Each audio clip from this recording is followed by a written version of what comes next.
welcome to another episode of Turn Left. I am your host, Indiana's own Dana Black, coming to you live, all the way live from Black Pearl Studios, where we talk about Indiana politics from the left side of things.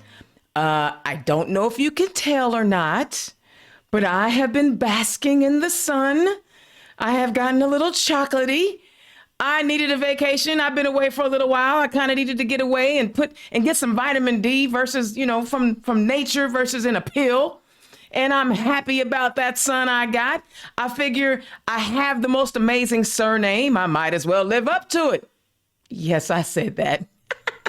How's everybody doing? I hope everybody is good out there. There's been a lot going on since I have last spoke to you, but I'm going to run down a couple of news articles first because I feel like they are important to all of our listeners so that you guys know what is happening around the state. The Washington Post reports the Indiana Supreme Court on Friday threw out a law that gave state legislators increased power to intervene during the public health emergencies, agreeing with the arguments from Republican Governor Eric Holcomb that the move violated the state constitution. The court's unanimous decision settles a legal fight that began more than a year ago when Holcomb sued over a law that was in response to his efforts to deal with the COVID-19 pandemic. The new law gave legislative leaders authority to call the General Assembly into emergency session if the governor declared a statewide emergency. The GOP-dominated legislature approved it over Holcomb's veto. Holcomb's lawyers contend that the state's constitution allows only the governor to call the legislature into meetings for consideration of a new law outside of its annual sessions that begin in early January and typically adjourn at the end of April. Chief Justice Loretta Rush agreed, writing for the five-justice court that Holcomb's attorneys had satisfied the high burden required to establish that the law is unconstitutional. Under our Constitution, the General Assembly simply cannot do what the challenge law permits absent a constitutional amendment. I want y'all to think about this for a minute. Aren't these the, I'm a constitutionalist and look at it word for word and blah, blah, blah, blah, blah, but they just going to override the state's constitution? Well, the Indiana Supreme Court said, no, go sit down. Now, this will not stop Todd Rokita from spending our money frivolously. Please understand this, because you know that the legislature just overrode Governor Holcomb's veto on the trans bill.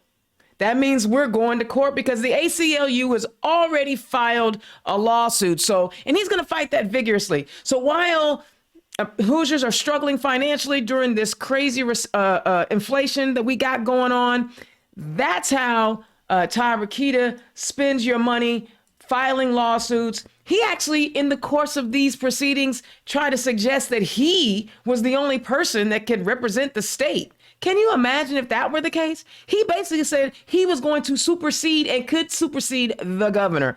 Now, I didn't go to law school. I am not a law school graduate. In fact, I've never taken any law classes.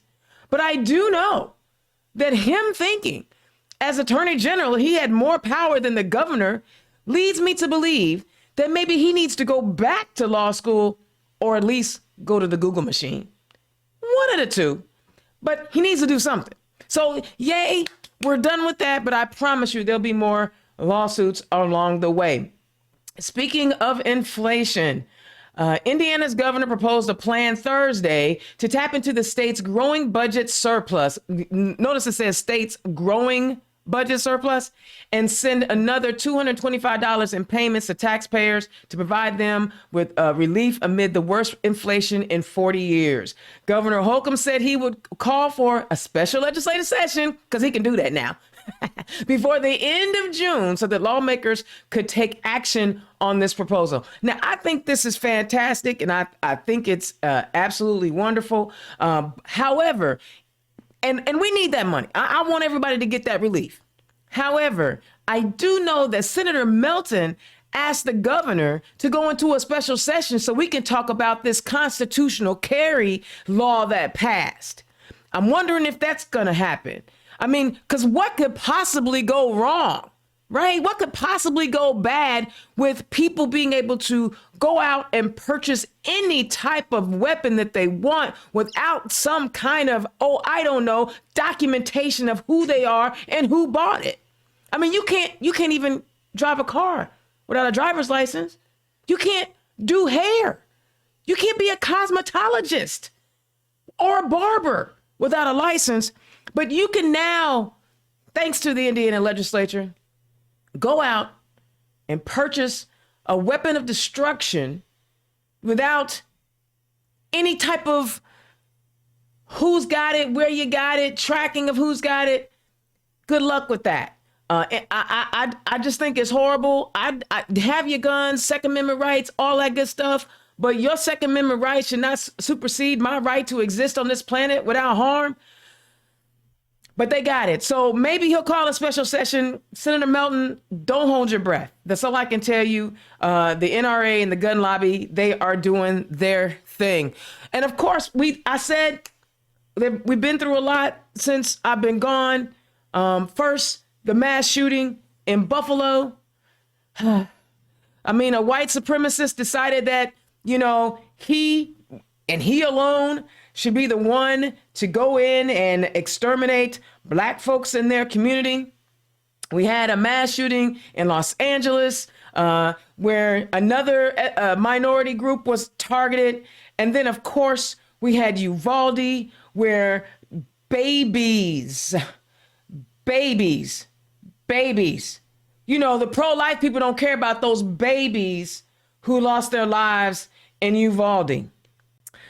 We also got the Supreme Court working to overturn Roe v. Wade.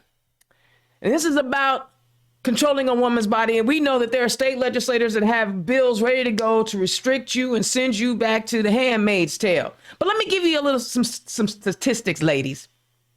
In the U.S. Senate, women make up 24% of our U.S. senators.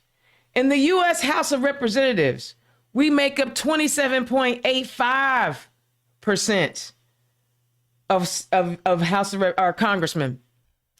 And in Indiana, we only make up a total of 26% of elected officials in our state house. And to be clear, women, we are over 51% of our population in the country and 51% in our state. The fact that we're represented half of the people, means that we are underrepresented. And a lot of you sit around and talk about and tell yourself that you may or may not be ready, qualified to honestly run for office. Well, I'm going to say this again. I say it all the time. 45 proved that he is not smarter than a kindergartner. So you too can run for office if that clown, if that orange menace can be the president of the United States. But just in case you are not sure and you want a little guidance and a little leadership, y'all know one of my favorite organizations in the state is here tonight. I got my girl, Amy Schwartz. I love this beautiful woman. She's full of life and full of love. She is here to talk about Hoosier Women Forward because the deadline is coming. If you are interested in applying to be in Class 5, the link is right there. And when she tells you about all the fantastic things and the reasons why you should apply for Hoosier Women Forward, I promise you, you're going to want to click the link. Amy, welcome to the show. Thanks, Dana. Thanks for having me on tonight. I'm so happy that you came. I love seeing your lovely face and that beautiful smile of yours. All right, Hoosier Women Forward, let's talk about it. Tell us who and what Hoosier Women Forward is. Yes. So thanks for having me on tonight. You've been a great friend and supporter of Hoosier Women Forward for a long time. So I appreciate the opportunity to be here and talk about it today. So if you haven't heard of Hoosier Women Forward is a political and civic leadership training program designed to empower Democratic women to become more active participants in politics and leaders in their communities. That's our mission. That's what we're trying to do. We're trying to change some of these factors about women being in elected positions, in nonprofit leadership, in corporate leadership, community leaders, everything about that. We are trying to empower women to be leaders in their communities. The way we do that is we have a group. We pick a group of women every year, no more than 24 women, through the application process, which is open right now. Applications are due on Wednesday, June 22nd. We pick a group of no more than 24 women to participate in our 9-month leadership training program. We meet once a month and we study different topics every month, and we get together. And the goal for you is to learn and grow in your knowledge and in your network so that when you graduate from the program, you are ready to go out and conquer the world. I love it. And because so many women are already leaders, is there an age limit to this thing? There is no age limit. We do, you do need to be 25 to apply, but there is no upper age limit. There's no limit to that leadership. You know what? In Indiana, I hear a lot of people talk about, diversity and inclusion and all of that. Talk about Hoosier Women Forward's philosophy on making sure that every voice is heard. Absolutely. It's very important to our board to make sure that we are choosing women who are representative of the entire state of Indiana. That means choosing people from every community in Indiana, every race, every background, every type of diversity, military service, LGBTQ, all kinds are important. And that's something that we are really looking for. We're looking for people who are going to go into their communities and make a change. And that doesn't start at the top. It starts from the grassroots. It starts from the bottom. So that's where we're looking for all different types of people. And I love it. And listen, guys, this is class 5. And what I can tell you is this. So many of the graduates are elected officials now. They are candidates on the ballot and they're party leadership. There's places they're building a network. They're building a network of amazing, strong, and they call it a sisterhood. Sometimes I'm a little jealous that I'm not one because they just look like they had so much fun together. But it's an amazing, amazing organization. I'm not going to hold Amy very long. Robin, did you have any questions for Amy about Hoosier Women Forward? All I can say is I'd love to be part of it. I'm going to make sure to get my application in by the deadline. Oh, I love to hear that. I love that. Yes. Well, Amy, listen, I tried to get her to stay, y'all, because she's got some thoughts. But she's going to get out of here. Thank you so much for stopping in and talking to the people. If they have any questions, they can put them in the chat, in the comment section, and I will forward those over to you guys. We really love what you're doing and keep up the good work. Political director of Hoosier Women Forward, my friend, Amy Schwartz. I'll holler at you next time, Amy. Excellent. Thanks so much. Have a good evening. Take care. Nice to meet you, Amy. Nice to meet you too, Robin. I'm going to wait for her to get clicked out of there. All right. So now it's just me and you, homie. It's just me and you. How you doing today? First up, I got to introduce my guest. Y'all know I get excited because it's that time of year where we're done with the primaries. When there's no more infighting. Thank you, Jesus. There's no more infighting. And it's all about how do we elect Democrats. So my guest tonight, my first post-primary guest tonight is a Kokomo resident running for the Indiana House of Representatives in District 30, which covers most of Kokomo, Eastern Howard County, Sims Township, and Grant County. Y'all, welcome to the show, Robin Williams. Welcome to the show. Thank you. Thanks for having me on the show. I feel honored that I'm the first one since you've come back from your vacation. Oh my God, listen, I almost didn't come back. Nicole kept telling me, no, let's stay. And I'm like, girl, we gotta go back. Indiana needs us. I'm not mad at you. I'm getting ready to go on vacation tomorrow. So into San Francisco and wine country. So I'm looking forward to that. I love it. But I'm glad we had a chance to kind of connect with each other before. Absolutely. I was going to make it happen because first of all, I got to tell you, all of your photos that I've seen are like so fabulous. I'm like, whoever's doing her photos, I'm loving it. Because you know what? Who needs to be stiff? Like, I like you had character and attitude in all of your pictures. So keep it up. I've been in the arts my entire life, as a performer, as an arts administrator, as a cultural producer and curator. And, I've just been on stage, so running for state legislature, no problem. I love it. I love it. All right, so let's get down to the nitty gritty. Tell the people who you are and where you come from. Well, I was born in New York City. When I was about 7 years old, this guy named Trump bought our building in New York and everybody was kicked out, except for one lady who got the ACLU to help basically win a case against Trump. And she got to remain in the building, but we ended up moving to Indiana. I went to school in Kokomo. My family's been here in Kokomo since the 1850s. So we're some of like the founding forefathers of this area. Had a family farm, 600 acres. All of my family's been very much involved in the arts, in agriculture, in business here in this area for a very, very long time. I went to Indiana University School of Music in Bloomington, Kokomo High School, of course, then IU School of Music in Bloomington. And then I moved to New Orleans. And I lived in New Orleans and Atlanta for the last 40 years. I just came back in 2018 when my mother passed and inherited the house. And something in my spirit just told me, you have work to do here. I didn't know what that work was going to be necessarily, but I've always been, involved in the arts, 35 years as an arts administrator, cultural producer, curator. Worked in city, county, and state government, spearheaded the Garfield Park Arts Center for City of Indianapolis in 2006. Yeah, so I know you worked for City of Indianapolis as well.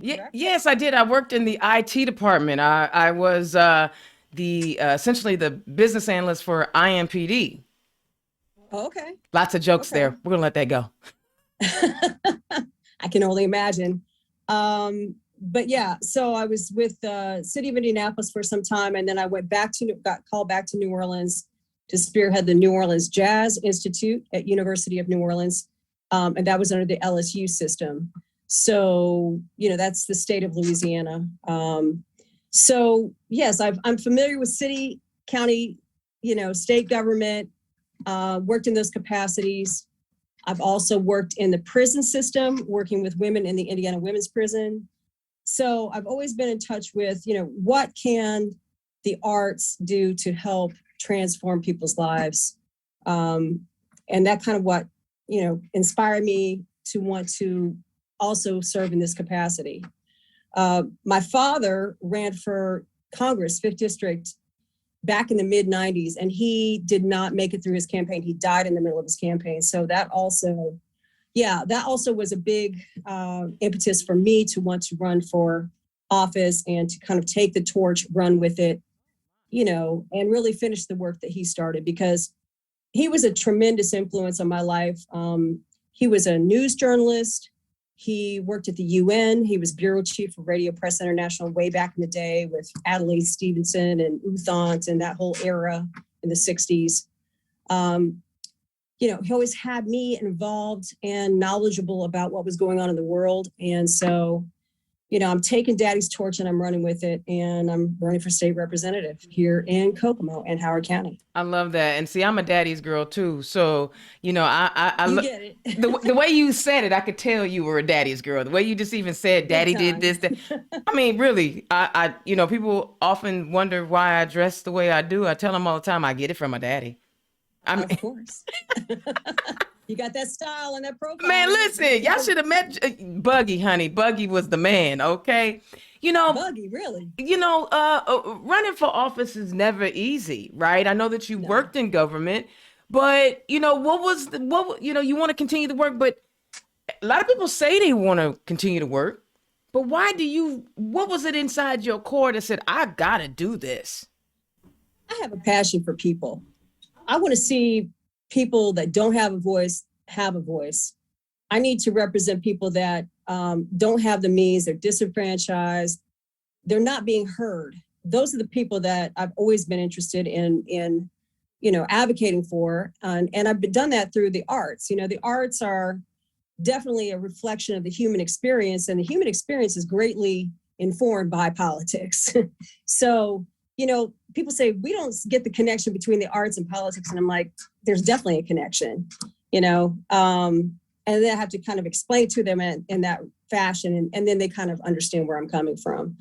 But I've always worked with community organizations, community partnerships. It was a very big, strong suit for me.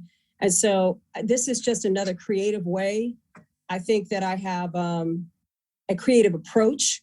I'm not the kind of person that's going to shake hands and pass out cards and say, vote for me. I want to give people an opportunity to really be heard and be seen, have meaningful, robust conversation with people and understand what are their concerns, what are their needs, you know. People, being a people person is the first step, I think, and then being a servant, right? Always have been, yes, most definitely.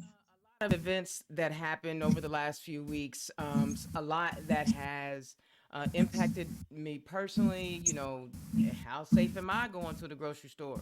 You know, I live in a predominantly Black neighborhood, or, you know, I have babies that I love who go to school. You know, how safe are they? You know, people talk about gun sense and gun laws and gun control and all of this other stuff. As a candidate running for office, tell us your thoughts on, you know, what we're seeing and maybe what you think we should be thinking about that we're not thinking about, or what you agree with or what you don't agree with. Well, I mean, my opponent, he's this current Speaker Pro Tem of the House. He's been there for some time. Yeah, he will remain nameless, but he's been there for some time. He's been in this community for a while. I think people are ready for a change. I was at the Strawberry Festival the other day. There's about 7,000 people that come through that festival here in Kokomo every year. And I had amazing conversations with people. And we had a constituent concerns area where people could actually sit down and, you know, write out what some of their concerns were. It was great to go back and read through them, but more meaningfully, the conversations that I had with people, you know, just really, really touched me in my heart. A lot of conversation about gun laws, a lot of conversation about abortion laws and Roe versus Wade. Just concerns about how am I going to pay for groceries? How am I going to continue to buy gas? How am I going to take care of my 6 kids? You know, so there was people have some very heavy things on them right now. We all do, but it was interesting to hear different viewpoints about some of these issues. 1296 was voted on here in this area, and you know, I don't think anybody's really concerned. I don't think our Republicans are too concerned about protecting the constituents, protecting the people. Word. I mean, I told people, I said, look, send me to the state house so I can protect you and your house. You know, right? I mean, it's unconscionable that you would vote for something like 1296. You're reducing the age to 18, permitless carry. It doesn't make any sense. Like you said earlier, you know, you have to go through a vetting process to have a driver's license or a beautician's license or any kind of license. So why would you not have to go through a vetting process, education process, and pass through, you know, just a process to own a gun, to buy a gun? It doesn't make any sense. Well, and the other part of that is that, you know, this is also the same group of people who swear they want to back the blue. Oh, I back the blue. I'm going to just give my soul to the blue. But when the blue said, could you not pass this bill? They said, oh, dog, you be all right. Nobody was listening. Nobody was listening to that. They don't, that's because they stopped representing us. They stopped representing the people. All they care about, this, it's not even like, you know, special interest. It's really self-interest. They want to keep getting that money. They want to keep padding their pockets. All you got to do is follow the money. You know, I used to work with a blues musician named Wayne Bennett, and he always said, well, looks like there's too many hands in the cookie jar. See, that's what's happening. And so, but it goes even further, you know, like the Supreme Court basically had to tell the legislature, back down. It is not your job to say when you will be calling yourself into session. But that's another piece of legislation. The 1134, I know that you felt strongly about 1134. For those of you who don't know, 1134 was really going to cause a lot of problems for our teachers. We already have a teacher shortage, and they were like, if this thing passes, I'm out. Why was that one so significant for you? And even though it wasn't successful, people are still leaving. The teachers are still leaving.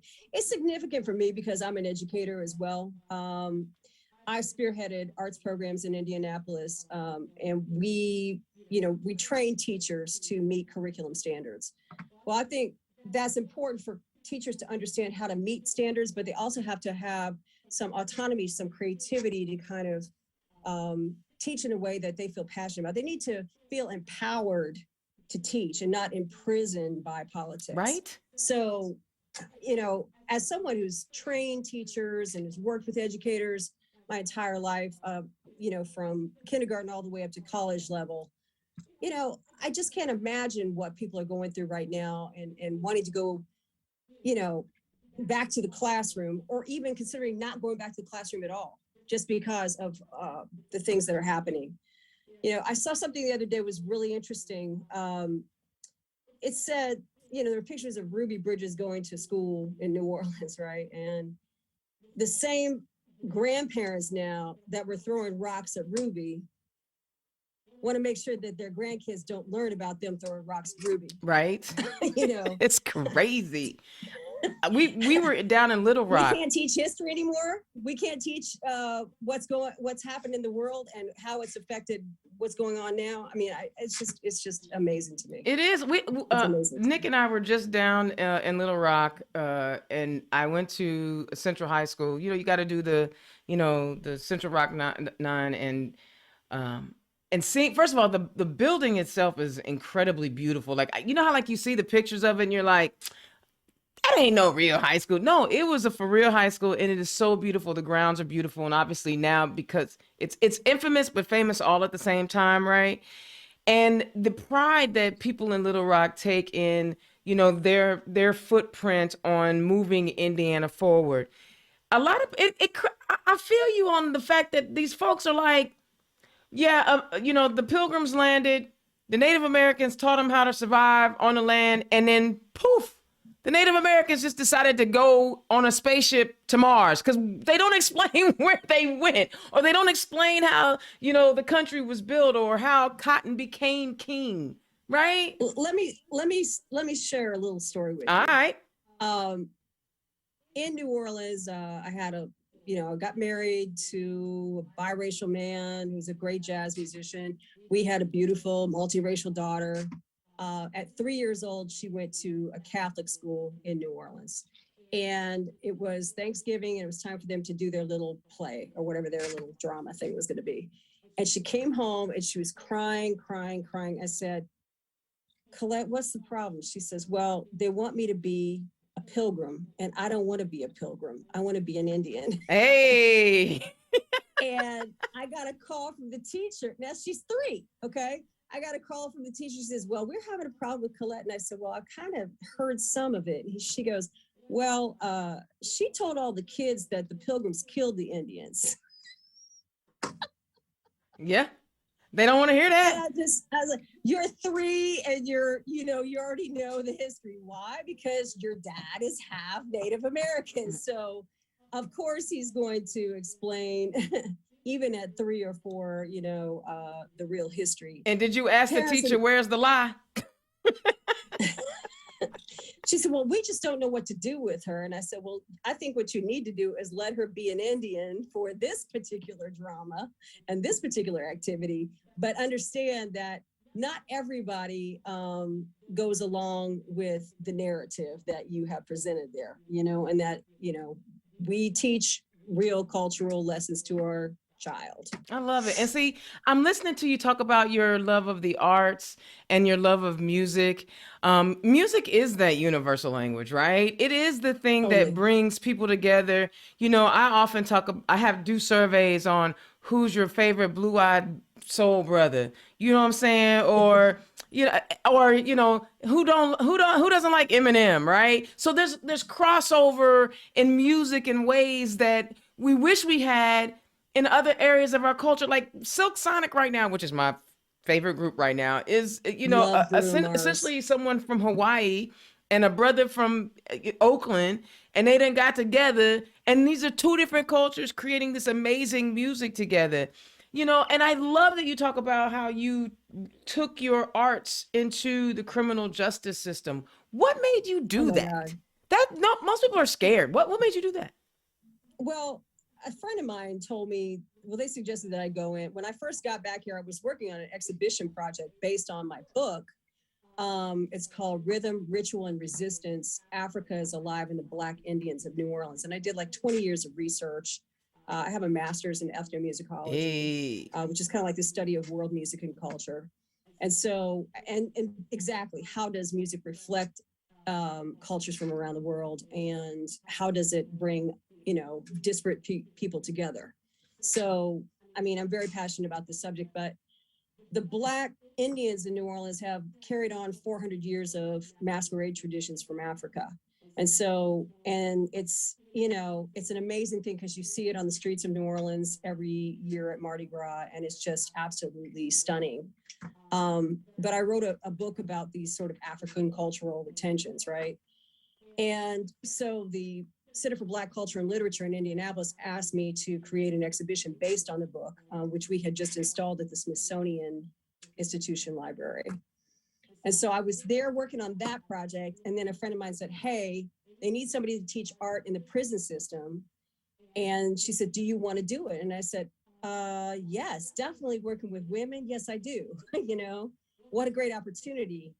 Not an easy place to be, my friend. Right. Well, obviously not. Yeah. But let me be clear with you. The women were extremely talented. They were extremely grateful. It was the people working in the prison system which were, the concern that I had. They were not for it. What was your greatest takeaway takeaway from that experience? I mean, they didn't want to see the women grow. But let me tell you this, there was one young lady who actually helped me. She was brilliant. She was a photographer. She just made a stupid mistake. She was there. She had studied for 3 years at Columbia College for the Arts in Chicago as a photographer. She never finished, right? And so every day we would talk about, when you get out of here, you need to make a plan to finish your degree. She was interested in photojournalism. I encouraged her every day we had these conversations. Let me tell you, what I was able to take away from that is just literally a couple weeks ago, I was invited to her family's house. She got her degree. She's getting married to a PhD candidate from Purdue. Her life has completely moved forward. And her sister looked at me and she says, we're so grateful to you. We never thought this day would happen. Wow. So to see, that was, if there was just one thing that I came out of there with, a success story, that was it, That's amazing. And she helped me teach the art class. And she, is Mexican-American, beautiful lady, just incredibly talented and super brilliant. And she helped me teach about Frida Kahlo. We did a whole curriculum thing on Frida Kahlo. And it was really transformational for these women. By the end of the program, we did a beautiful exhibition, and everybody from the prison was just in shock. They couldn't believe how talented these women were. So, we've got the lady, she just graduated. We had another lady that we sent to LSU to study art out of that program. So I'm just thrilled that I was there. You never know what kind of impact you are going to make on people. Yeah. And so back to, having an opportunity to speak to constituents the other day, I made an impact on some people. There were people with MAGA t-shirts on in my booth. Now you're doing something. What I had to say, if I could turn somebody around, if I could have that kind of conversation, you have to meet people where they are and really hear them, because on some level, people have been indoctrinated. You know that. Yeah, honey, what? There's a whole bunch of folk out there. You just read some of the stuff that they tweet or Facebook, and you like, what? Where are you coming from? Get your head out the sun. I mean, out the sand or whatever, But when you're eye to eye and toe to toe with people, that's the best. Yeah. Because then you can really turn someone's head around. Yeah. You really can. So, I mean, for somebody that I could look at and say, when they walked up to me, we know you're Republican. We know you're voting for these things. But by the end of the conversation, you're signing up to have a yard sign with my face on it Yeah. in Yeah. your yard. Yeah. That's I dope. think That's dope. I But was able to reach somebody, yeah. So whether you're reaching a woman in the prison system and seeing that success story, or you're reaching somebody in your community and you can get them to think in things a different way, Mhm. shift a paradigm, man, to me, it's all worth it. And it's all a creative endeavor. I love You it. know? So now that you went in and you taught this class in the prison system, and you talked about how wonderful or how talented the women are, and they made mistakes, and then you mentioned that the people running it, right? We know that criminal justice reform is at the top of the list. Talk about share what you've seen, or share what you can see, and where we really need to address how we are managing our prison system. It's bigger than just seeing the end result. We've got to see the entire process of how that woman got there. Mm.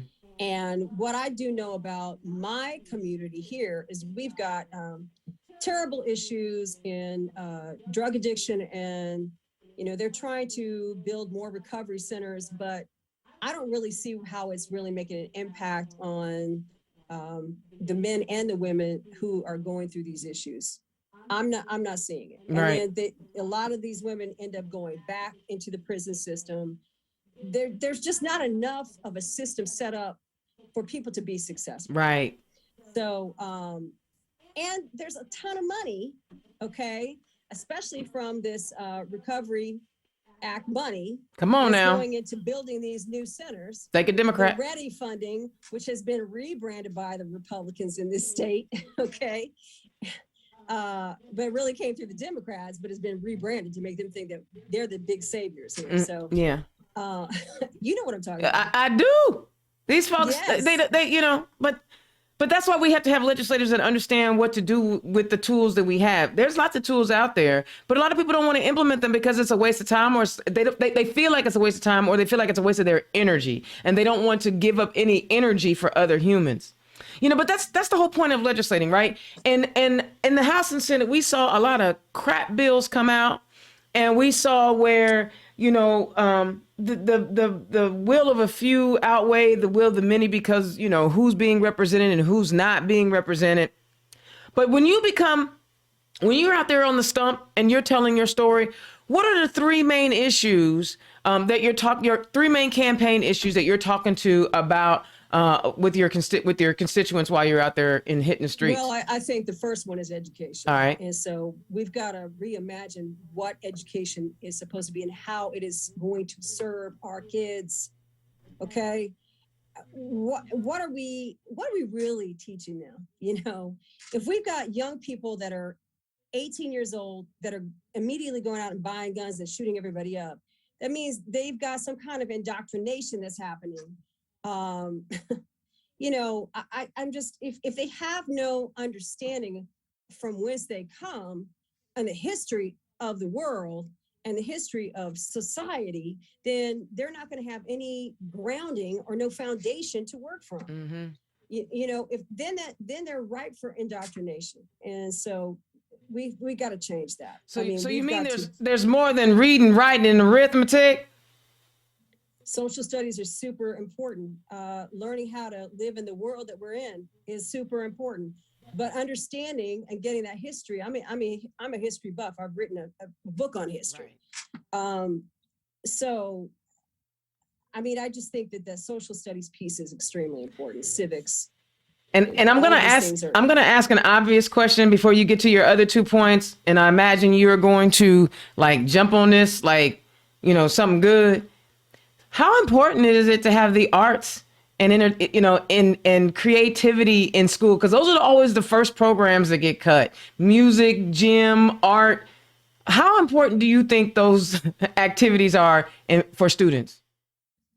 Like I said, the arts are a reflection of human experience. So the arts represent being human.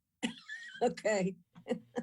They don't want humans, they want robots. The core of our soul, the core of our humanity. So I don't even understand why anybody would want to take the arts out of schools. But I tell you this, one of the reasons we were successful in raising about $1 million to institute after school arts program is because the schools had taken it out of the school day. And so we said, well, if we're not going to have it in school, then we're going to implement it in the after school program. And we were able to do a multicultural arts program back in 2000, which I designed for At Your School, AYS in Indianapolis. We were at 54 schools. We started with 5 pilot sites, and then we expanded to all 54 schools. And I felt it was really, really important to have a multicultural theme because kids were learning about the world around them and really learning about each other and how to embrace one another's differences. So, I was doing that back in 2000. Now it's DEI and it's mandated. What? Yeah, it's got a Right? name. It's got a name and a price tag to it now. So It has a price tag to it. what are the two? Go ahead and knock out your other two. Well, I mean, civil rights covers a whole gambit of things.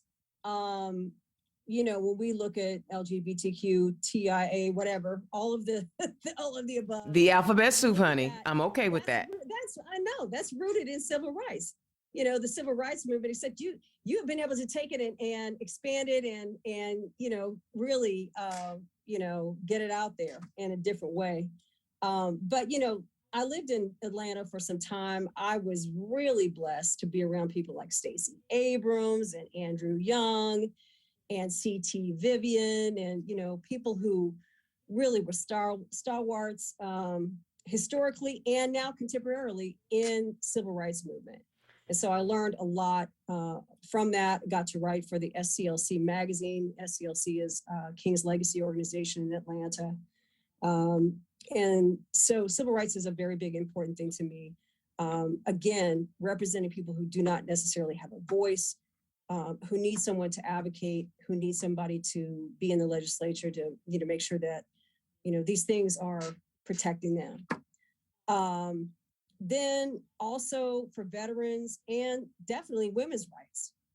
I started talking about women's rights before this Roe versus Wade issue and situation came up. What? I mean, And being in the prison with the women was a big thing too. I mean, I saw all the things that were happening in that construct, in that environment that was just absolutely, derailed a lot of these women from even moving forward or getting out and changing their lives, So it's great to see some success stories, but I'm sure that the 2 out of the 20 that I had in my class, good to see the success, but what is going to happen to the other 18? Right. And I think the other thing is being a female candidate in Indiana, in America for that matter, because we're still lagging behind. I read the statistics earlier. It is difficult because you even have women who, we always talk about people voting against their interests. Some women don't want the right to do what they want to do with their body. They want somebody else to tell them what to do, and they're skewing the whole thing. My cousin was telling me the other day, he's a veteran, he's a Vietnam vet, big time in the veterans community here in Kokomo. And he says, I've seen too many women vote the way that their husband vote. They're not looking at their own interests and looking at a strong female candidate and saying, we need her advocacy. I'm going to vote what my husband's voting over here. Stand up for yourself. You've got your own vote. You go by yourself into that polling place, go in there and vote in your best interest. Yeah, and sometimes they think their best interest is what they do take care of. I don't understand that. I am an independent woman who often, has a hard time like delegating and asking for help and all of those things. I can't even imagine turning my whole thought process over to another human being. And I'm a lesbian. I love women and I like the way women think. But they're not helping the cause any. And the other thing that drives me nuts about all of this is, we in America, especially on the other side, they talk about freedom. They talk about their freedom, not your freedom.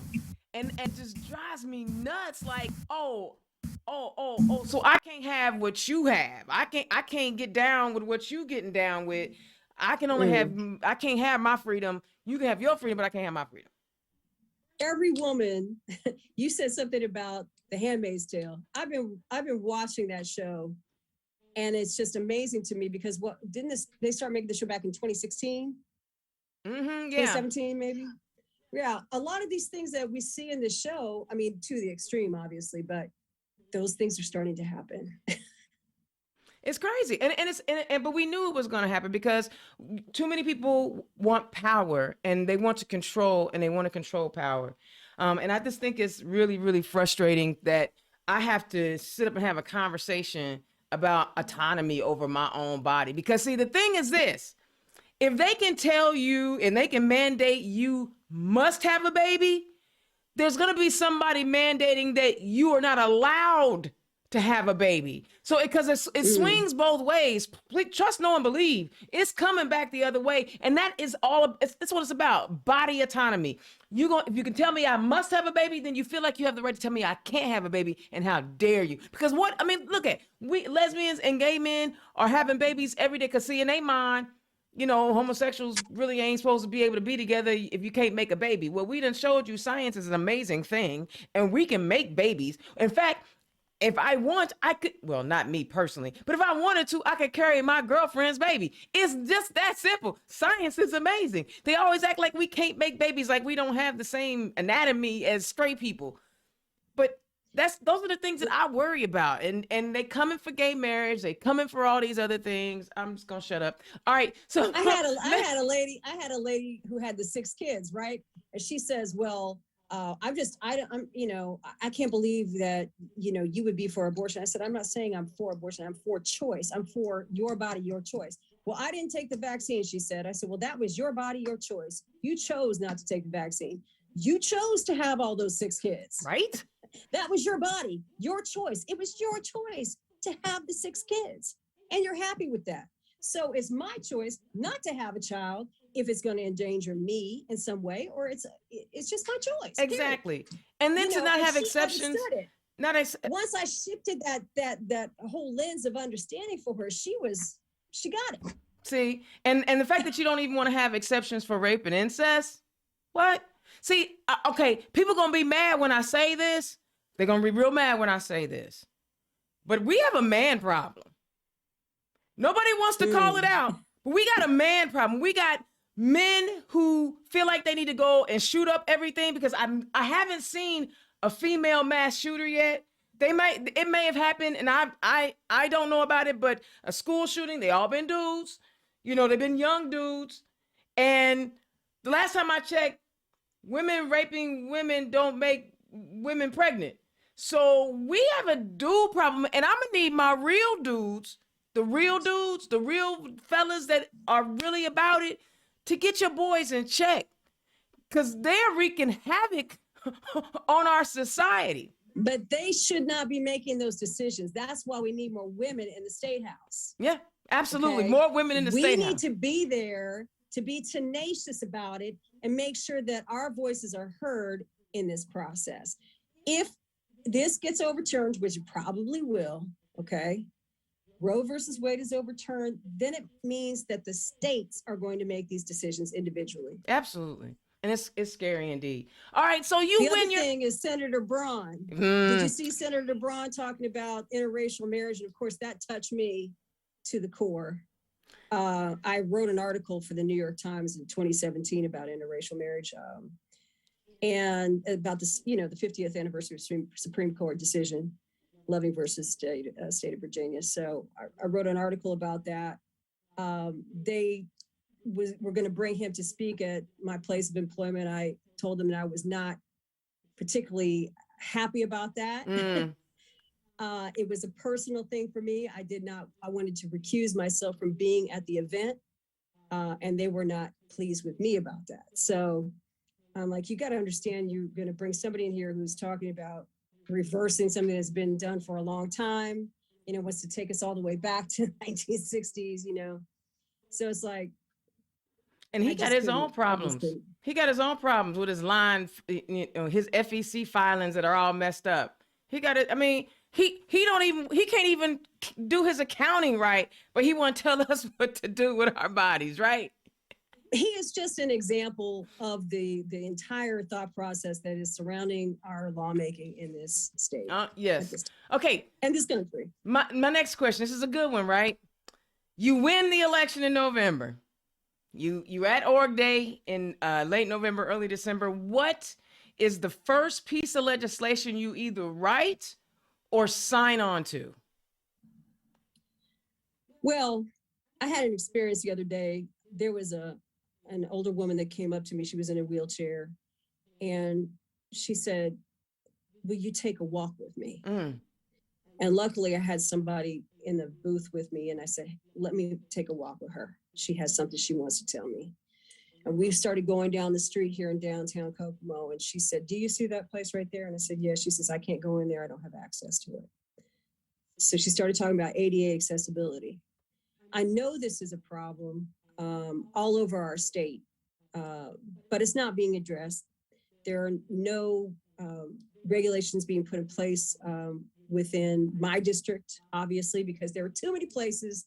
When I took a walk with her just in downtown Kokomo, that this woman has no access to. By the time she got back to my booth, I said, "Could you please write down some of these things? I'm going to follow up." And then I sent her over to the lady who's running for on the Democrat ticket for commissioner, because I said, from a state level and a local level, we can attack some of these things together. We need you to vote for us, and because we will make some changes.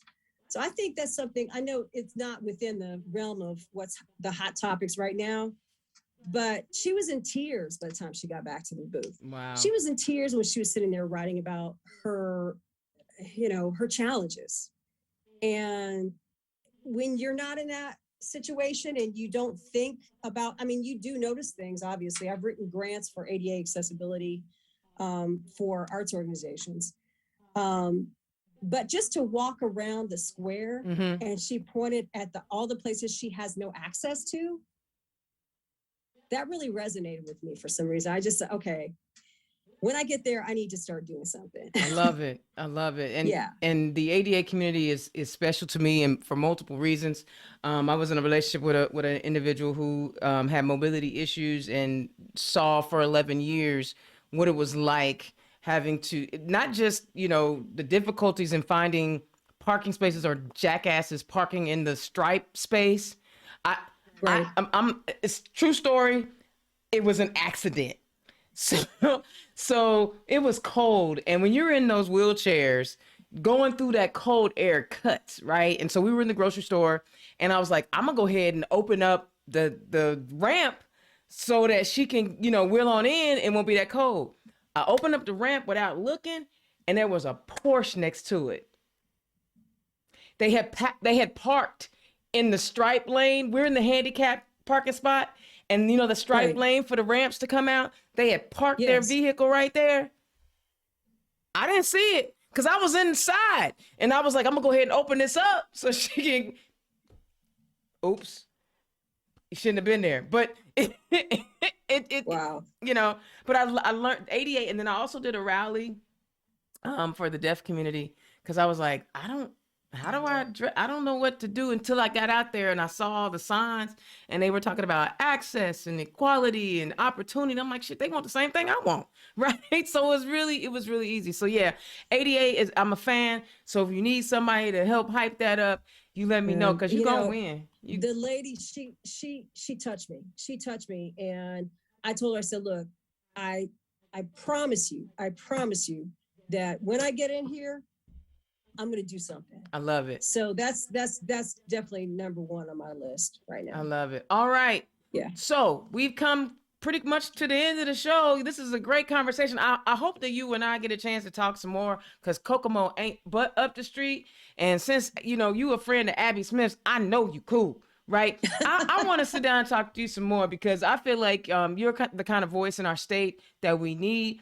I would love to, see you, after your campaign is over, how we can, utilize your seat in the State House and get you out talking to people, because your arts conversation, your not just about, tokenism, but real inclusion, because it's in your space and in your world. And sometimes honestly, real talk, it comes differently from you than it does from me. And if we can utilize that voice, doggone it, I'm gonna utilize it. And the lessons that you've learned, I think you would be amazing in our state house. So that being said, if Thank you you. like anything that Miss Robin Williams has said tonight, her link, yes, her donate link is right there on the Act Blue page. I'm sorry. It's right there on the Facebook page and her Act Blue link. Feel free to click on that and donate to her campaign, right? Now, Thank you. Thank you so much. we need more than just money. This is a challenge, my friend. This is a challenge. This particular race is going to be a challenge, but all of my friends and people who know me well know how tenacious I am, and I don't back down from a challenge. I love it. So do you have I'm any ready. fundraising events coming up soon or any canvassing events coming up soon? Well, we've got a team that we put together of a wonderful, dynamic young people here in this community.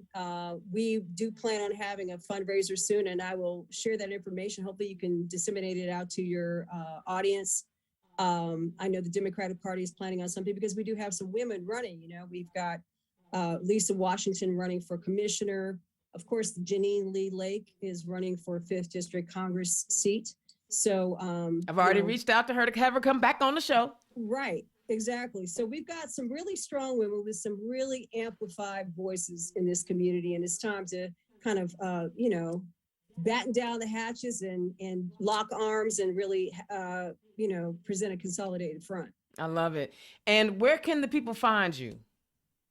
Best place to find me is on Facebook. I post every day. I've got something to say about something every day. My kind of sister. You'll get a really good essence of who I am and what I'm about and what I'm getting ready to do in the State House from looking at my Facebook page at this point. And of course, all the links to fundraising and things and events that are happening.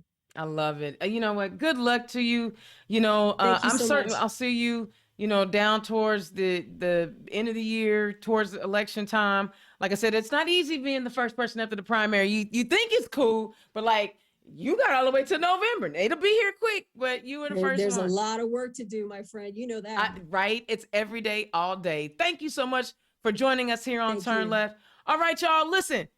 It's Pride Weekend in Indianapolis. It's Pride Weekend in Indianapolis. I'm so stoked and so excited. Indiana Stonewall Democrats have been doing amazing things, and we have an amazing a lineup of people who are walking with us in the parade. There was a time, you have to remember, there was a time when, the Rainbow Warriors, nobody wanted to touch us, nobody wanted to get near us. Now we've got elected officials and candidates, obviously all Democrats, who are walking with us in the parade. That's how wonderful and powerful and amazing it is to be a rainbow warrior out here. That y'all attacking our trans kids. We're not going to stand for it. We're not going to sit down and let you have it. You're attacking women's rights. We're not going to let you have it. Indiana Stonewall Democrats will be in the parade. Y'all make sure y'all wave at us. All right, next weekend.